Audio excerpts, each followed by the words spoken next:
Ibu maaf, izin tanya. Itu yang A0-nya itu 1.200 atau 1,2 ya, Bu?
Sudah selesai ya para mahasiswa ya?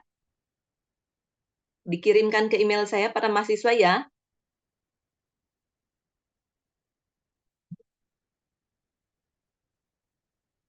Para mahasiswa, suara saya terdengar? Dengar Bu. Dikirimkan ke email saya ya? Udah selesai kan? Baik, Bu. Siap.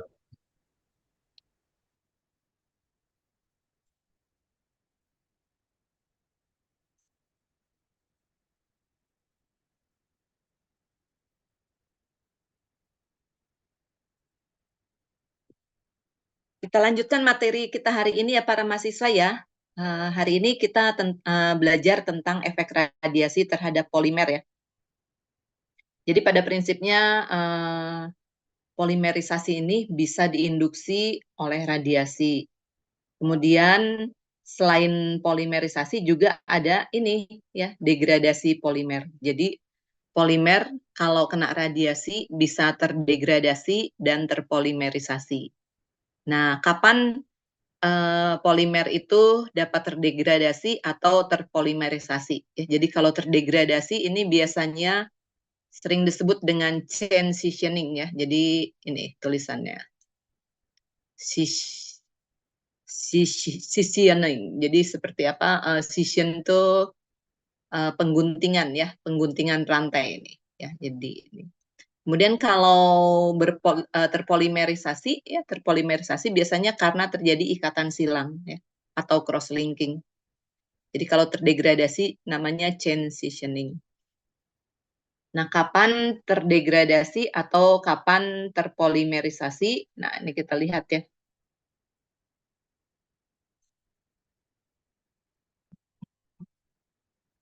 Nah, ini kira-kira bisa lihat nggak ya? Jadi ini ada dua struktur skema polimer. Kenapa polimer itu diberi tanda kurung ya? Ihsanuddin, kalau melambangkan polimer biasanya ada rantai-rantai, ada apa? C gitu ya, ditambah rantai metil atau alkil gitu ya. Metil, etil atau alkil ya. Terus diberi tanda kurung. Kira-kira kenapa ya, Ihsanuddin?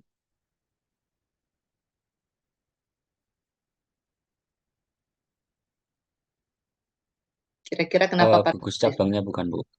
Iya, iya kenapa diberi, ini lihat nih, tandanya tuh ada tanda kurung nih, ya, ada tanda kurungnya nih. Kira-kira kenapa ya?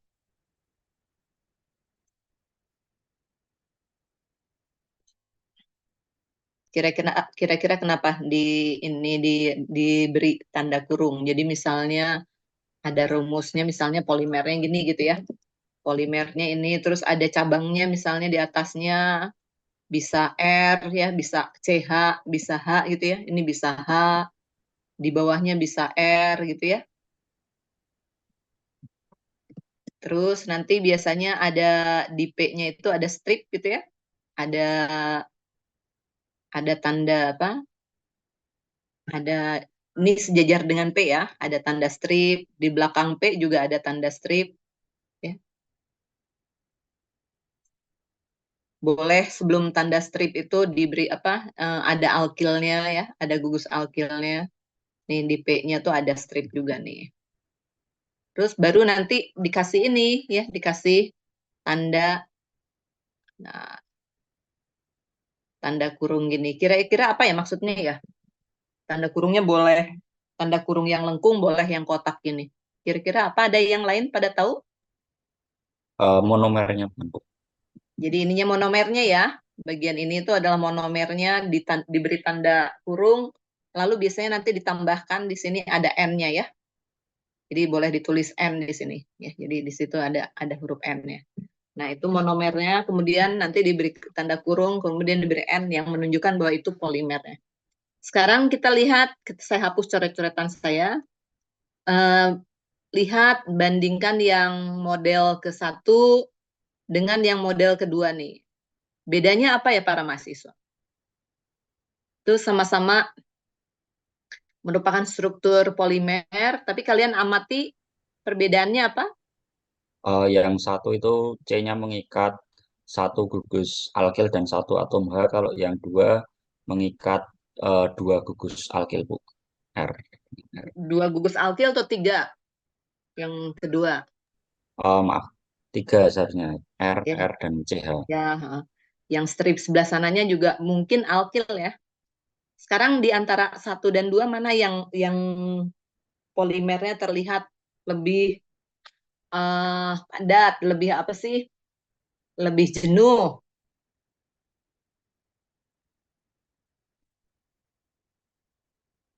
Yang di antara 1 dan 2 mana yang lebih jenuh para mahasiswa?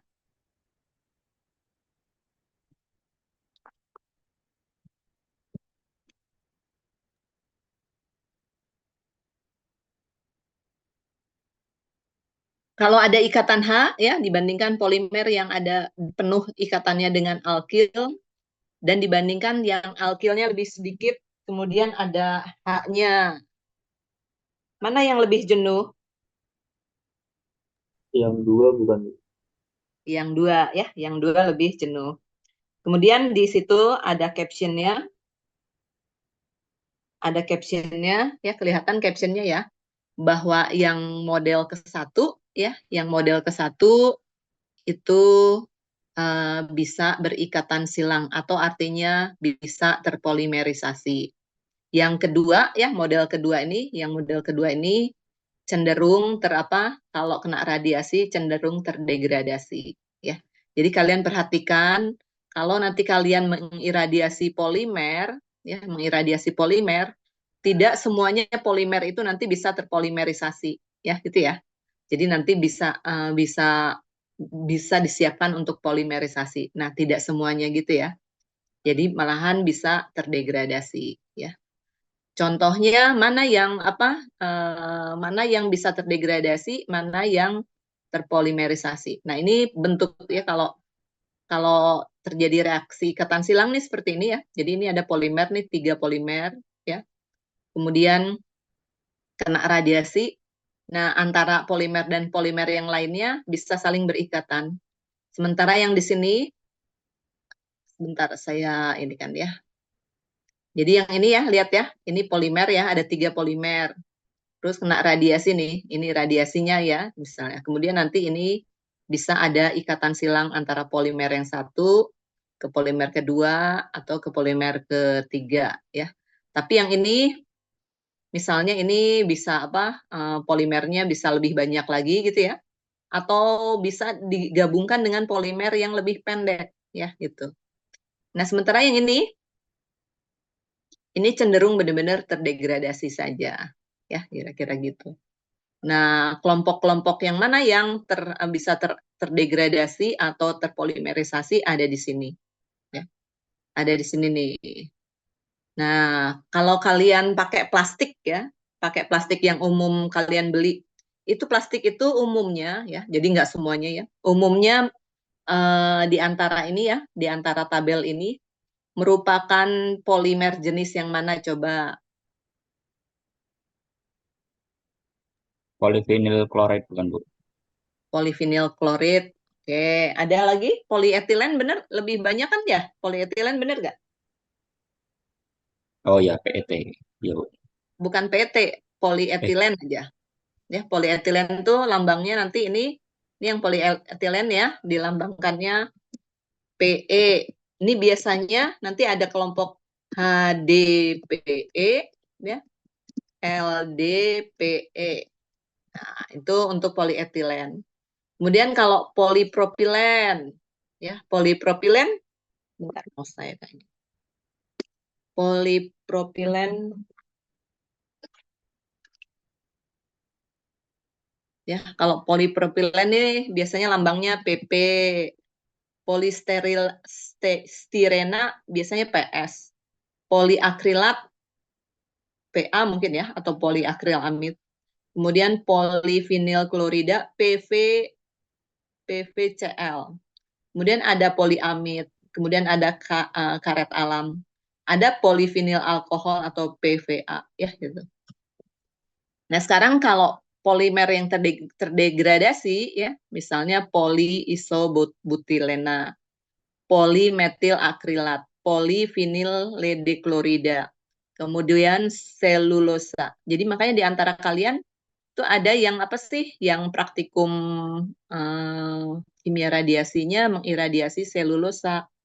Karena apa? Selulosa ini kalau dikena radiasi akan terdegradasi ya. Jadi tidak malahan menjadi ikatan silang tapi terdegradasi sehingga misalnya selulosanya bisa digunakan sebagai misalnya sebagai filler dan apapun. Nah, untuk kalian ya yang penelitiannya misalnya nanti pakai selulosa, nah jadi ini ya, jadi bahasan, jadi apa?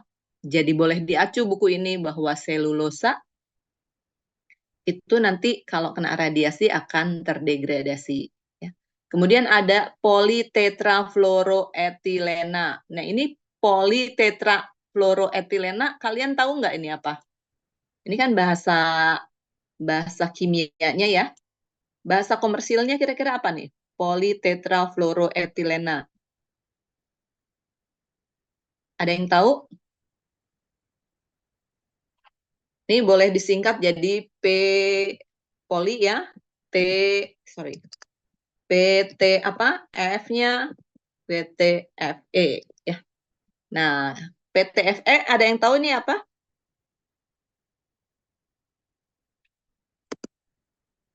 Ini adalah teflon ya. Teflon. Ada yang tahu teflon itu apa? Eh, tahu Bu. Itu yang lapisan biasanya di eh, rice cooker mungkin ada juga Bu. Ya, yang di rice cooker boleh. Atau ya, yang rice cooker atau apa sih? Wajan atau kalian suka pakai TBA nggak? Apa sih selotip yang warnanya putih? TBA. Pernah? Yang buat kalau mau pakai selang gitu ya, biar selangnya nggak bocor, di selotip, di seal pakai yang apa seal yang nggak nempel warnanya putih. Pernah tahu? Pernah Bu. Nah, itu adalah lapisan teflon. Teflon ini sebenarnya ya tahan terhadap panas. Jadi kalau kena panas susah terdegradasi atau rusak. Tapi kena radiasi lama-lama rapuh ya. Jadi kalian makanya kalau untuk wadah iradiasi ya, wadah-wadah sampel-sampel kalian yang untuk iradiasi biasanya kalian lebih baik memilih polietilen ya. Apa sih polimer polietilen dibandingkan PTFE ya. Dibandingkan juga gelas ya. Jadi kalau gelas kena radiasi itu lama-lama warnanya akan jadi apa? Jadi coklat. Pernah nggak mengiradiasi vial atau gelas diiradiasi para mahasiswa? Pernah, Bu. Pernah Bu. Warnanya jadi apa? Jadi coklat nggak? Iya. Iya Bu. Ya, lama-lama jadi coklat. Jadi kalian kecuali gelasnya tuh gelas ini ya, gelas apa sih namanya tuh kuarsa ya. Bedanya gelas yang biasa dengan kuarsa apa ya para mahasiswa? Ini ilmu bahan ya. Saya sedikit-sedikit mengini ilmu bahan. Kalian diajar ilmu bahan oleh siapa para mahasiswa? Ini gelas yang biasa ya, yang umum gitu ya, gelas konvensional. Konvensional. Dengan misalnya kuarsa, bedanya apa? Kuarsa tuh misalnya gelas kacamata gitu ya. Gelas yang dipakai kacamata. Gelas yang dipakai untuk kufet ya. Material apa? Material gelas yang dipakai untuk kufet. Material yang biasanya dipakai untuk selubung pesawat sinar X ya, pembungkus pesawat sinar X. Kira-kira bedanya kuarsa dengan gelas konvensional apa?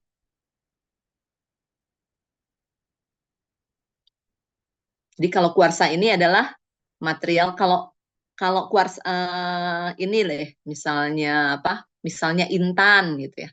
Intan tuh material apa sih intan para mahasiswa atau berlian? Karbon bukan Bu? Ya, karbon. Bedanya karbon misalnya intan dengan kertas kan? Kertas juga karbon. Bedanya apa? Struktur molekulnya. Ya, struktur molekulnya ya. Kalau yang intan itu sangat kristalin ya. Kalau kertas amorf. Nah, ini sama dengan kuarsa ya. Kuarsa sangat kristalin, gelas konvensional amorf ya.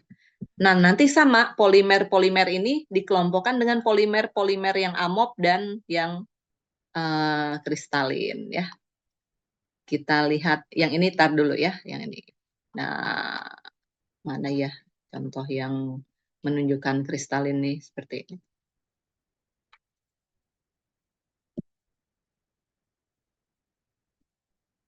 Nah, ini bisa terlihat para mahasiswa?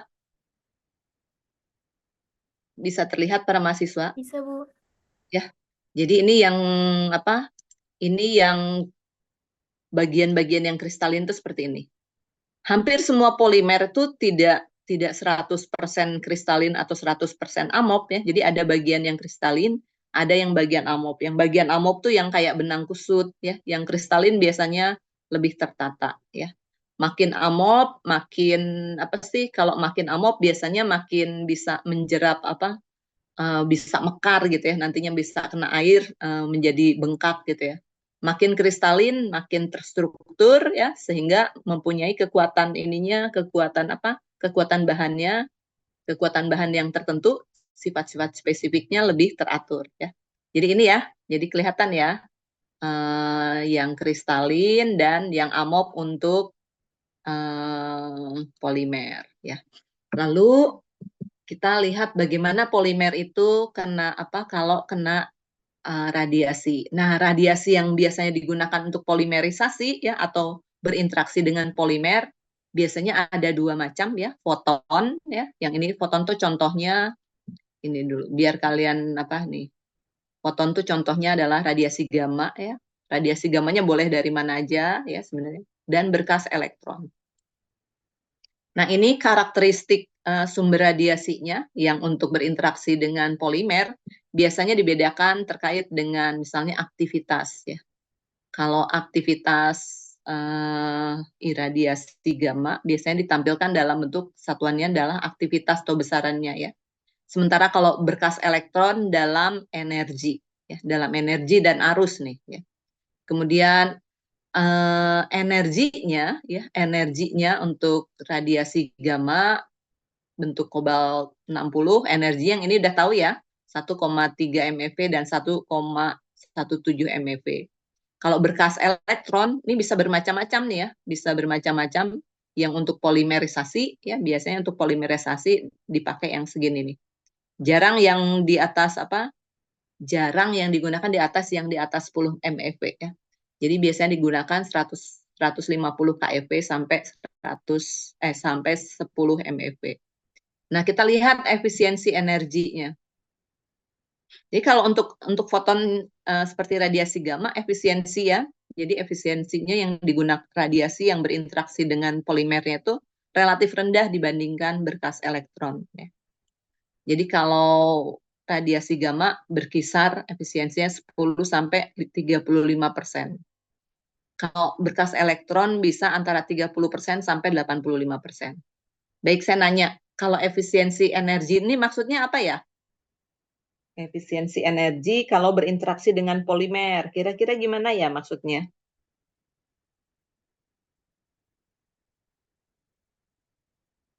Fatal bar ada? Fatal bar? Rido ada Rido? Amanta? Elsandra?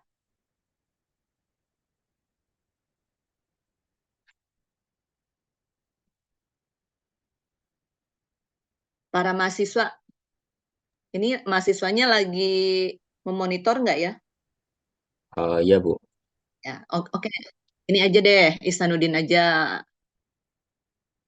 Apa yang dimaksud dengan efisiensi? Kalau ada sumber radiasi, ada efisiensinya. Efisiensinya misalnya dalam hal ini untuk polimerisasi atau degradasi polimer.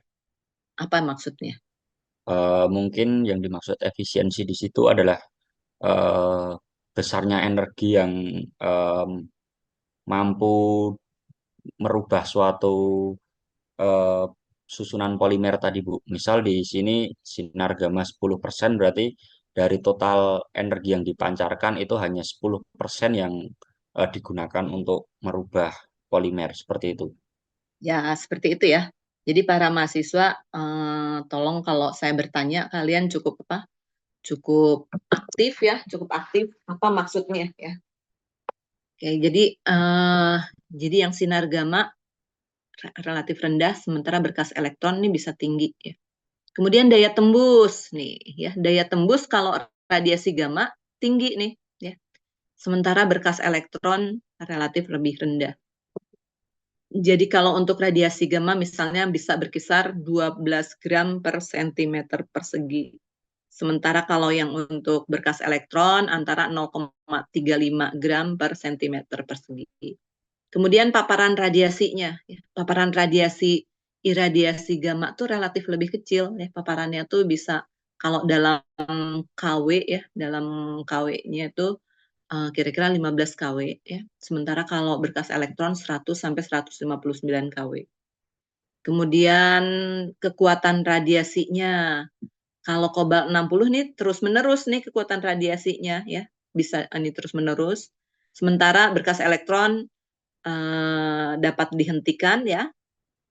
Jadi dapat dihentikan kalau apa? Kalau aliran listriknya diambil ya.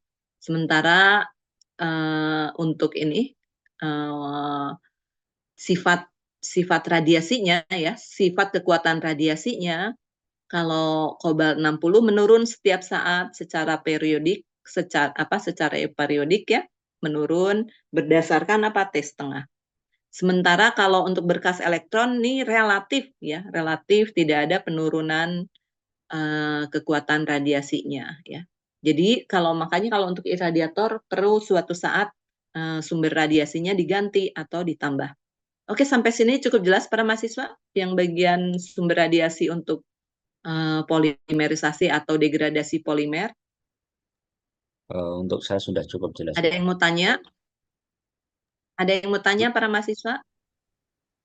Nah, dari saya belum ada juga. Belum ada ya. Ini kita lihat ininya ya. Ini contoh-contohnya. Ini misalnya mesin berkas elektron nih. Ada di dia nih ya. Kasih ya. Nih. Jadi ini berkas elektron. Oh iya, saya kemarin lupa ya akan memberikan video mesin ya. Nanti mungkin Isa mengirimkan video-video mesin berkas elektron atau kalau enggak kalian sendiri mencari ya. Jadi biasanya mesin berkas elektron ini ada sistem pembangkit atau akseleratornya di sini ya. Jadi ada pembangkit radiasinya pembangkit elektronnya di sini nih, pembangkit potensialnya. Kemudian di sini adalah bagian kalau saya ya ini bagian akseleratornya ya. Kemudian ini adalah bagian pemayar atau bagian scanner ya yang memancarkan. Jadi dari window memancarkan si elektron, kemudian biasanya di sini adalah sistem conveyor-nya, benda-benda yang akan diradiasi dibawakan di sini, dijalankan di sini ya. Namanya makanya conveyor. Ini adalah mesin berkas elektronnya ya. Mesin berkas elektronnya ini adalah kalau ya ini di mana ya? Ya tentu saja mungkin bukan di Indonesia, saya cuma lupa nih di mana. Austria mungkin ya, di Austria. Ini polimerisasi pakai X-ray ya. Jadi ini polimerisasi yang menggunakan X-ray. Ini kira-kira ininya X-ray-nya ada di sini. Yang X-ray-nya di sini nih. Ini bahan yang dipolimerisasinya ini sebesar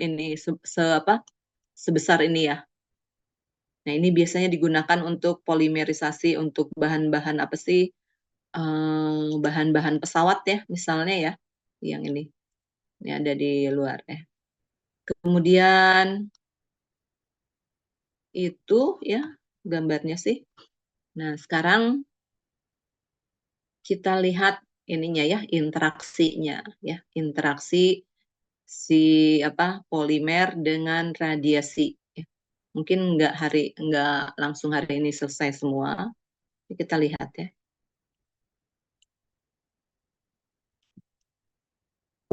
Jadi kalau polimer itu kan bisa ada polimer yang polanya A, jadi monomernya seragam ya. Jadi misalnya A gitu ya, A gitu ya. Ada juga yang gini nanti A, B, A, B gitu ya. Nah ini yang A ini disebutnya ya polimer, homopolimer gitu ya. Kalau yang AB ini biasanya copolimer ya. Jadi ada 2 polimer ya. Kemudian ada polimer yang bentuknya gini. Jadi misalnya jadi polimer yang cross linking bentuknya ya, A gitu ya. Ini B, ini A. Nah, yang kemudian nanti A-nya ini misalnya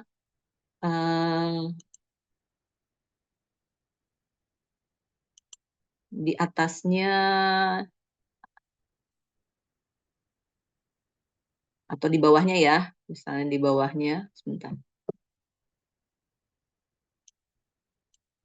Nah, gitu. Kemudian ada apa? Misalnya di sini tetap ada juga, misalnya di sini ada yang A-nya tuh ada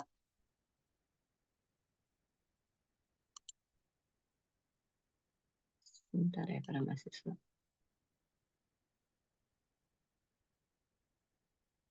Ini A-nya nyambung ya, pura-pura ya, nyambung dengan A, B gini. Terus kemudian di bawahnya misalnya A-nya itu ada ini, ada juga apa? Misalnya monomer C gitu ya. Nah, kalau yang seperti yang nomor 3 ini itu bisa cenderung cross linking ya.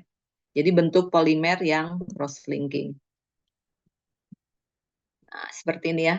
Nah, ada juga polimer ya, polimer yang polimer cangkok, artinya tadinya A semua gitu ya, dibuat yang cabangnya tuh dengan B. Nah, ini disebut polimer cangkok. Bisa kelihatan nggak para mahasiswa ini gambar polimer cangkok? Bisa, Bu. Bisa ya? Bisa, Bu. Nah, ini polimer cangkok ini biasanya kita buatnya dari ini lembaran dulu gitu ya, lembaran polimer, kemudian diradiasi nih ya, lembarannya polimernya ini diradiasi. Sehingga di atas polimer ini nanti ada ini, ada semacam saya gambarkan titik-titik ya sebentar. Saya gambarkan bulat-bulat gini ya. Nah, ini itu yang titik-titik titik-titik ini itu adalah radikal-radikal ya. Nah, radikalnya ini kalau disiram di sini di atasnya dikotet ya, dikotet lagi monomer yang lain ya. Monomer itu adalah biasanya calon polimer ya. Monomer biasanya bisa berbentuk cairan. Nah, ini dikotetkan di atas apa? Polimernya ini. Maka nanti polimernya ini jadi ada grafting atau tercangkok polimer lain ya, kira-kira gitu. Nah, ini yang disebut dengan bentuknya adalah polimer cangkok yang bawah ini ya. Seperti itu. Kemudian kita lihat lagi kalau polimer yang bentuknya cross linking itu sebentar ada di sini juga. Nah, ini ya seperti ini juga cenderung cross linking, ini juga cenderung cross linking atau kita lihat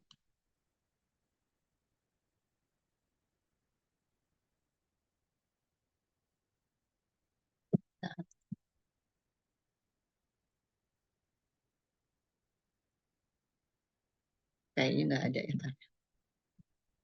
Mungkin saya tuh pernah nulis ada cross linking cuma di halaman mana gitu ya. Ya oke gitu ya, kira-kira gitu dulu. Nah, sekarang kita lihat reaksinya ya. Reaksinya ini mohon diperhatikan. Jadi radiasi yang menginduksi polimerisasi dulu ya, bukan grafting dulu ya, polimerisasi dulu. Nah, ini ada 2 macam ya. Ada 2 macam. Biasanya sering disebut dengan satu ininya adalah keywordnya ada peroksida ya. Keywordnya di bagiannya ada peroksida. Peroksida ini berarti apa? Ketika meradiasi bahan polimer atau backbone polimer ada oksigen. Jadi tidak dibuat vakum si backbone polimernya. Kemudian ada nanti prinsipnya pre-irradiation ya, pre-irradiation. Nah, ini biasanya pre-irradiation ini biasanya di vakum ya. Jadi sebelum diradiasi divakum dulu ya di ini. Nah, kita lihat ya di di bawah ini.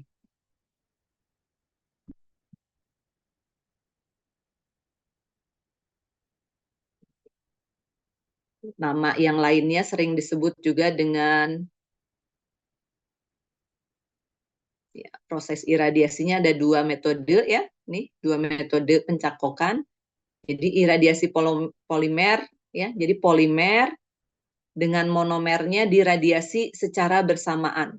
Ya, perhatikan ya. Jadi ini yang pertama polimer iradiasi atau backbone polimernya dengan monomer diradiasi bersamaan. Nah, teknik ini disebut dengan teknik simultan ya, atau simultaneous radiation grafting. Ya. Kemudian berikutnya adalah iradiasinya secara bertahap atau pre-irradiation ya, pre-radiation grafting. Ya. Nah, dari dua macam ini masing-masing ada kelebihan dan kekurangannya. Kalau kira-kira misalnya yang kalau meradiasi yang metode simultan, menurut kalian keuntungannya apa ya kalau metode radiasi simultan? Mungkin proses lebih cepat, Bu. Ya, lebih cepat ya dan tidak perlu menghindari oksigen ya. Kalau perlu menghindari oksigen kan berarti si materialnya harus divakumkan ya. Tahapannya lebih lebih rigid gitu ya, lebih bertahap tuh kan kalau yang bertahap tuh kan lebih lama ya. Nah, kita contohnya kita lihat ininya ya, reaksinya ya. Ini adalah contoh yang yang simultan ya. Nantinya simultan dan ada radiasi dan ada oksigennya. Nih, kita lihat.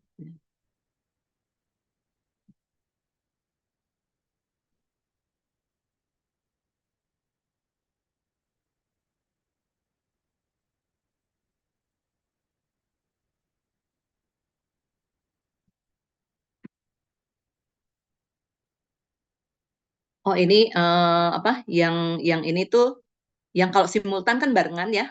Sementara ini yang pre-irradiation yang bertahap nih ada beberapa macam ya.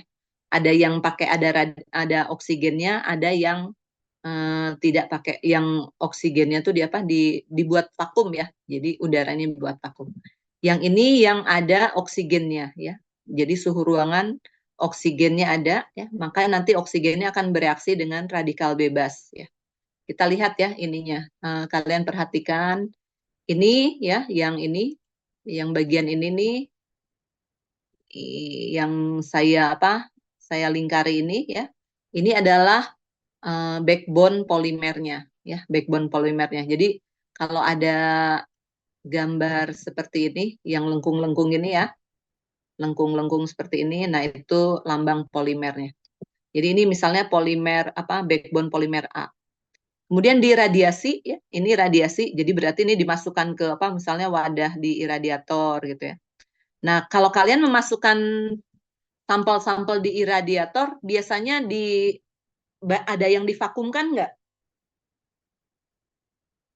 Pernah nggak ada di antara kalian yang mengiradiasi divakumkan dulu? Tidak ada sih sepertinya, Bu. Tidak ya? Ya, berarti kalau tidak, berarti ada oksigennya. Jadi ketika meradiasi nih ya, ketika meradiasi sekaligus ada oksigennya. Nah, ini bisa ada dua macam ya. Jadi sama di pabrik juga. Kalau ada suatu reaksi, biasanya ada reaksi 1 dan reaksi 2. Ya. Kalau reaksi yang satu, duanya tuh salah satunya tidak diinginkan, berarti itu namanya reaksi samping. Nah, sekarang kita lihat bentukannya ya. Yang tadinya backbone-nya A ini ya, ada oksigennya kena radiasi. Nah, ini menjadi ini. Saya buat kotak aja ya. Saya buat kotak aja. Nih, jadi ini ya. Nah, kira-kira ya jadi bisa jadi ini, kemudian ada yang bisa jadi ini. Nah, kira-kira bisa nggak di antara kalian menyebutkan bedanya yang atas dan yang bawah? Strukturnya apa? Strukturnya bagaimana bedanya?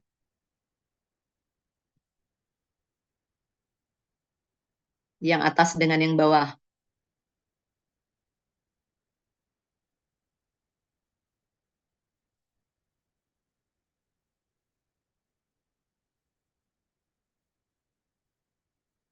Agnia, coba jawab Agnia.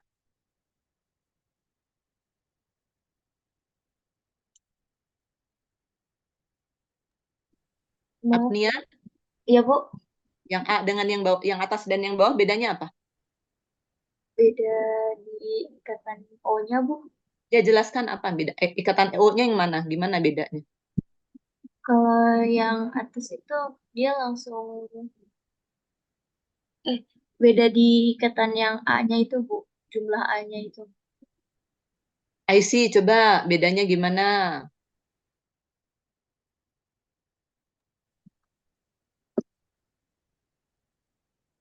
Mungkin itunya juga Bu yang ikatan oksigennya. Kalau yang atas itu uh, dia berikatan sama monomer A, sedangkan kalau yang bawah itu masing-masing O-nya langsung sama salah satu A-nya Bu. Coba Amar, bedanya apa, Amar?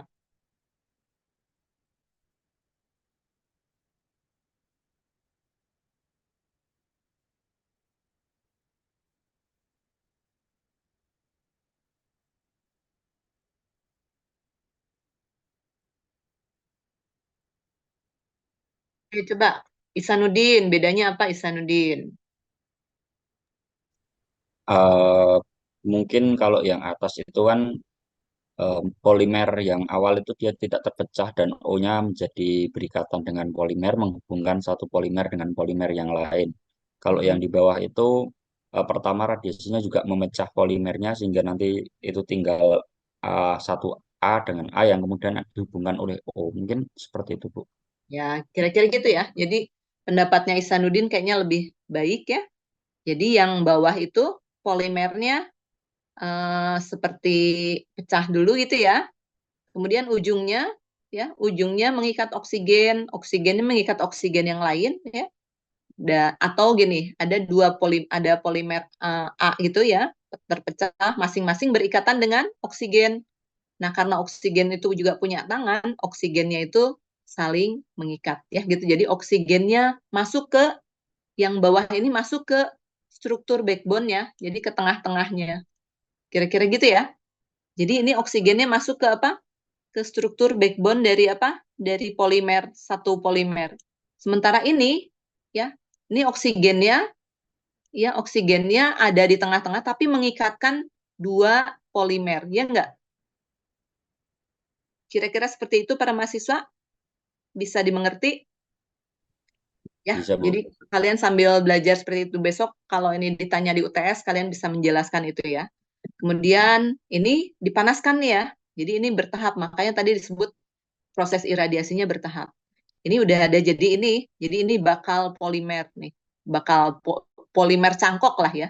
Ini sebenarnya udah polimer, cuma di polimer lagi mau di polimer cangkok gitu. Nah, ini juga bakal polimer cangkok. Dua-duanya dipanaskan ya. Duanya udah dipanaskan. Kemudian, nah kira-kira ketika dipanaskan nih, yang satu akan copot nih ya ikatannya nih ya. Copot, jadi ada radikalnya nih ya, radikalnya yang diinginkan. Yang ini radikalnya ada di sini.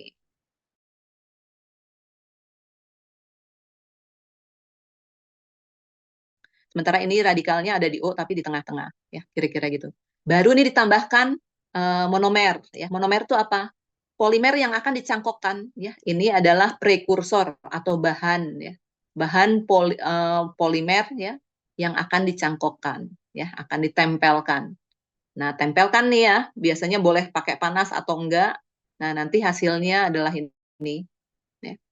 Hasilnya ini yang jadi ini di tengah-tengahnya gini, sementara yang ini ya, yang ini O di sini, di bawahnya B. Ya. Kelihatan kan bedanya yang atas dengan yang bawah ya? Pola kalau kopolimer cangkoknya. Ya nggak para mahasiswa? Iya, Bu. Ihsanuddin beda kan ya, kelihatan ya, yang atas Beda, dan yang Bu. bawah? Kelihatan, Bu. Oke. Kalau menurut Sada, ada Sada yang atas dengan yang bawah, lebih yang diinginkan yang mana ya? Atau yang lebih kuatnya yang mana? Yang Strukturnya lebih kuat yang mana? atas sih. Yang atas, oke. Kalau menurut Ihsanuddin?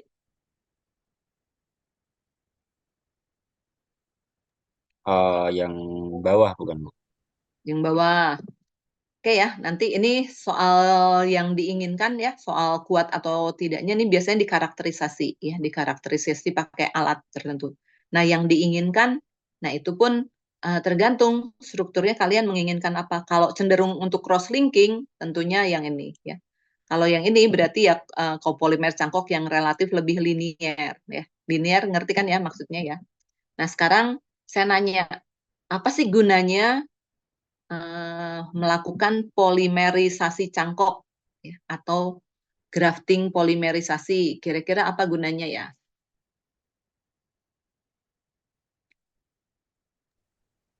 Memadukan satu polimer dengan polimer yang lain sehingga dihasilkan suatu polimer baru yang sifat-sifatnya sesuai dengan yang diinginkan, Bu. Ya, bagus ya itu jawabannya pertanyaannya. Jadi sama kalau kalian belajar ilmu bahan atau ilmu material, ingin membuat logam paduan, ya, ingin membuat logam paduan. Nah, biasanya kalau kita mengharapkan membuat logam paduan tuh menginginkan apa ya para mahasiswa? Menginginkan apa kalau membuat logam paduan? Logam yang lebih baik daripada logam asalnya, Bu. Ya, jadi misal contohnya apa? Coba bukan Ihsanuddin aja contohnya yang lain. Contohnya nanti habis dari logam ke contoh polimer ya. Coba yang lain. Ada Maya, Maya coba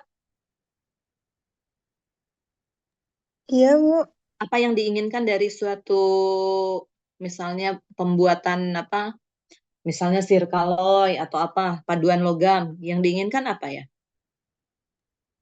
Mungkin bisa sifat-sifatnya misal lebih tahan panas atau lebih tahan korosif gitu, Bu. Nah, oke, tahan korosif. Coba beri contoh yang untuk logam, paduan logam yang lebih tahan korosif itu apa?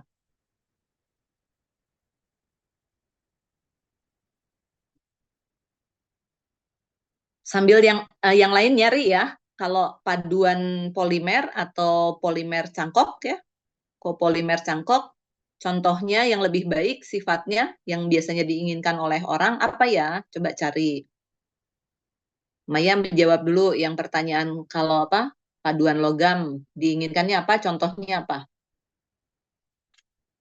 Tadi yang lebih tahan korosi itu contohnya ada stainless steel, Hmm. terus ada titanium, aluminium, ada hastelloy juga itu, Bu. Aluminium tuh ini paduan logam. Maaf, paduan aluminium, Bu. Paduan aluminium itu misalnya apa? Kalau stainless steel kan tahu. Kalau paduan aluminium tuh apa?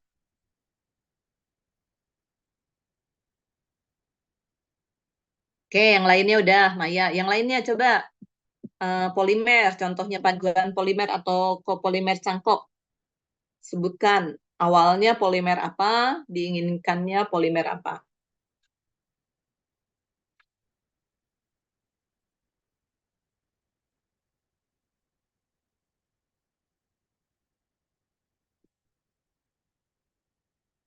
Dava, coba Dava. Contohnya polimer apa, kemudian bikin polimer di cangkok, hasilnya apa?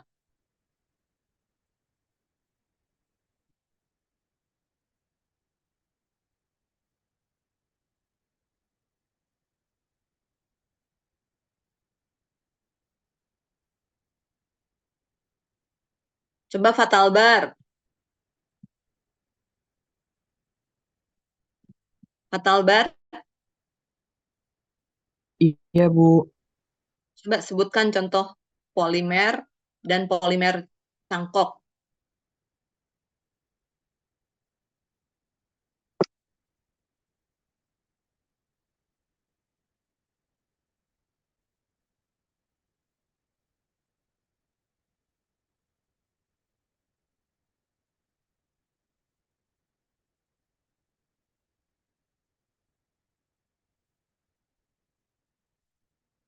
Baik, kalau nggak ada satu kelas nanti bikin PR ya. Tampilkan beri contoh 5 macam ya, 5 macam polimer ya dan polimer cangkok ya. Dan kelebihan dari polimer cangkok itu apa? 5 ya. Sebutkan 5 macam. Kirimkan ke email saya. Oke ya, ini yang di atas ini adalah proses pre-iradiasi atau iradiasi bertahap, tapi ada radikal peroksidanya ya.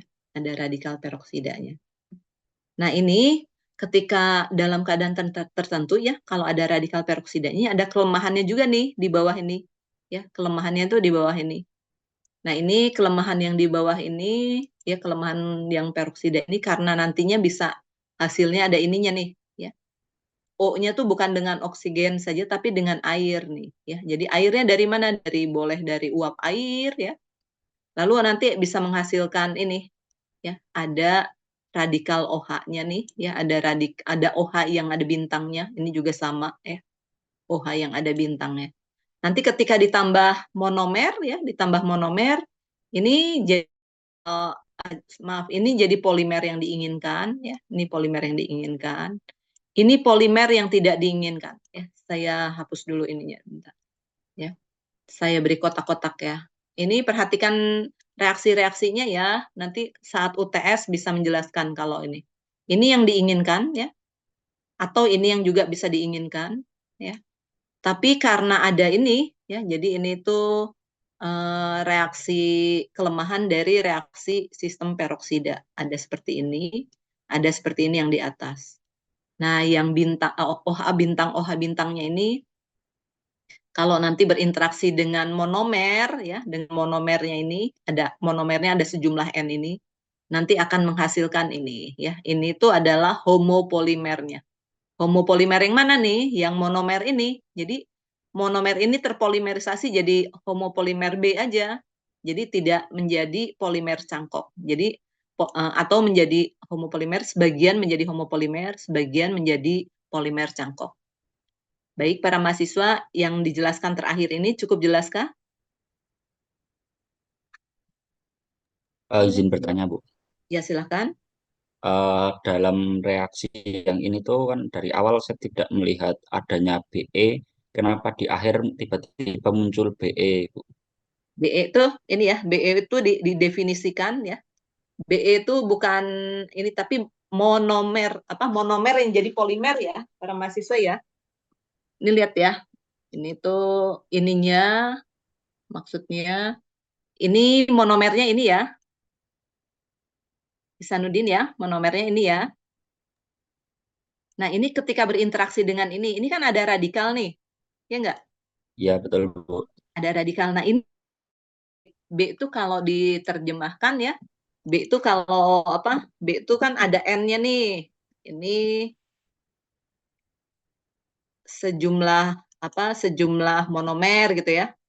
Sejumlah monomernya itu kan nanti gini kan ya enggak? Nanti bisa ini N gitu ya. Mengerti nggak maksudnya? Iya, paham. Bisa. Nah, ini kalau jadi Jadi polimer yang homopolimer tuh jadi gini nanti B gitu ya. Gini B gini gitu ya. Ihsanuddin ya. Jadi ini enggak sebagian ini enggak nempel ke enggak nempel ke backbone-nya. Tapi ini jadi polimer sendiri akibat berinteraksi tadi dengan OH yang ada ada bintangnya tadi. Nah, ini didefinisikan sebagai BeOH gitu. Gitu ya. Ini OH-nya tuh dari mana? Dari yang tadi ada hidroksilnya itu. Cukup jelas? Dari radikal hidroksilnya itu. Baik, Bu, cukup jelas. Terima gitu kasih, ya. Bu. Nah, ini adalah merupakan reaksi sampingnya. Ini biasanya nih yang BBE BOH ini bentuknya gel ya. Jadi enggak suatu plastik yang lembaran gitu, bentuknya gel. Tapi kadang-kadang nempel melekat di backbone-nya gitu. Tapi nanti kalau diuji kekuatan tariknya ini nggak terlalu kuat nih, tapi membentuk si plastiknya tuh jadi cenderung kayak lengket-lengket gitu. Itu ya para mahasiswa. Sampai sini cukup jelas kah? Cukup jelas ya, Bu. Ada yang mau nanya nggak? Jadi kalau di sini ya, jadi ini adalah kalau reaksinya ya, ini reaksinya kalau relatif sempurna ya. Dalam keadaan tertentu ya, karena ada oksigen ya, ada oksigen di udara dan di udara tuh kita juga tahu ada apa? Ada uap air. Nah, bisa reaksinya jadi seperti ini ya, gitu ya. Cukup jelas? Cukup jelas para mahasiswa? Jelas, Jelas Bu. ya, Bu. Untuk saya cukup jelas, Bu. Coba Fatalbar jelaskan bagaimana kalau ini ya jadi ini yang tadinya inginnya ini ya reaksi kopolimer cangkok yang di atas, tapi jadi ada kecenderungan seperti ini. Silahkan Fatalbar jelaskan. Iya, Bu.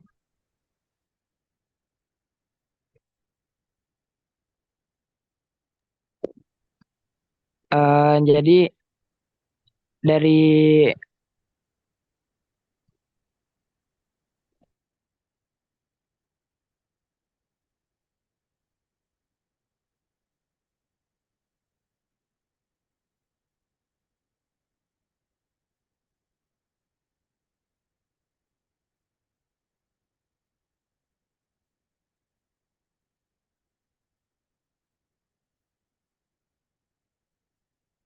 Oke, Agnia, coba Agnia. Jelaskan Agnia.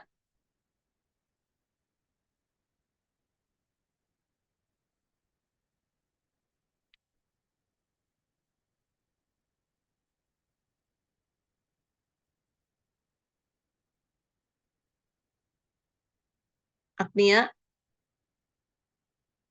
Serina, coba Serina.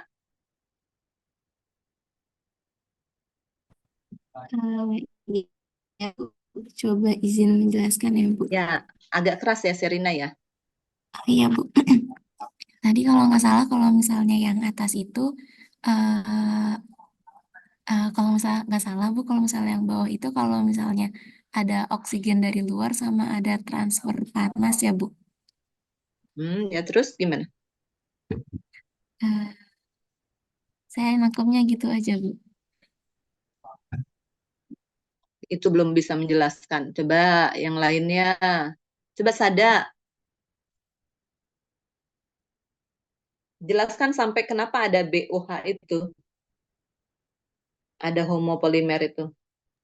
eh, untuk yang bawah itu karena Agak jelas ada suaranya. ya itu. Jadi dari dikarenakan ada NB-nya itu, Bu. Jadi ada monopolimer, terus BE-nya itu jadi polimer tuh, gitu. Vino, coba Vino bantu jelaskan Vino. Yang di bawah ini ya, Bu. Kan yang di Ya. bawah ini tuh reaksinya itu karena dia tadi itu ada udara sama airnya gitu ya, Bu. Jadi waktu di bereaksi itu ada jadi ada radikalnya juga, Bu. Terus yang dari radikalnya itu yang bereaksi sama si B-nya ini itu jadi membentuk si polimer, jadi membentuk polimer ya, Bu. Polimer Ya, membentuk homopolimer homopolimer, ya. homopolimer, Bu. Ya, jadi yang di antara yang lain tadi para mahasiswa terakhir itu yang bisa menjelaskan dengan baik adalah Vino ya, yang relatif bisa menjelaskan dengan baik. Nah, tadi kan udah ada PR berapa? Polimer 5 macam ya. Nah, ini coba jelaskan ulang ya. Jelaskan ulang pakai bahasa kalian. Yang gambar 36 ini kenapa ya. Terus ini ada ini di bawahnya nih ya. Untuk menghindari homopolimer atau dalam tanda kurung BEOH ini ya, biasanya ditanggulangi dengan menambahkan inhibitor ya. Inhibitor itu apa? agar menghindari reaksi homopolimer. Nah, inhibitornya biasanya ditambahkan beberapa tetes larutan Fe2, ya. Boleh dari Fe sulfat, gitu ya. Nah, ini nanti reaksinya kira-kira seperti ini, ya. Jadi nanti yang AP polimer atau ini Be yang AP-nya digantilah ya. AP-nya itu jadi BeOOH-nya ini nanti ditambah Fe2+ ini bisa menjadi seperti ini, ya. Jadi nanti AP-nya jadi O, ada radikalnya, lalu Fe2+-nya ini, maaf nih, Fe2+-nya ini bisa jadi Fe3+, ya. Jadi yang tadinya ini, terus ini menjadi Fe3+. Kira-kira gitu ya, para mahasiswa ya, untuk polimerisasi hari ini ya. Nah, ini jadi PR ya, yang tadi ya, dengan tadi menyebutkan kopolimer cangkok, ada 5 macam, ya, 5 macam, dan kelebihan dari kopolimer cangkok tersebut, ya. Contoh kopolimer cangkok itu salah satunya tadi tuh, awalnya polietilen jadi PTFE. PTFE itu apa? Ada ininya tadinya polietilen, tapi ada fluoro, ya, ada tetrafluoronya itu. Nah, bandingkan polietilen dengan PTFE, kelebihan PTFE itu apa? Ya, kira-kira gitu ya para mahasiswa ya. Nah, sebutkan yang lainnya. Oke, para mahasiswa mungkin hari ini sekian dulu. Nanti yang absennya mau menyusul sampaikan ke Agnia atau Japri atau ke Sada ya, yang menyusul terakhir datang.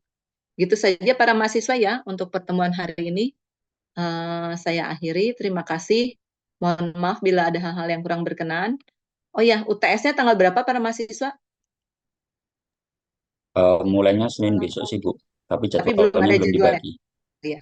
Oke ya, kira-kira seperti itu ya para mahasiswa ya. Mungkin Pak Jenal hari ini masuk nggak kayaknya nih karena udah pertemuan yang ke-8. Jadi kalau saya lihat di ininya tuh Pak Jenal nggak masuk, diberikannya ke saya, tapi hari ini nggak usah, yang NDT nggak usah dulu ada. Ya gitu ya para mahasiswa ya. Baik, Bu. Baik, Ya, Bu. makasih ya Terima kasih. semuanya ya. Bu, terima kasih, Bu. Terima kasih, Bu. Terima kasih banyak, Bu.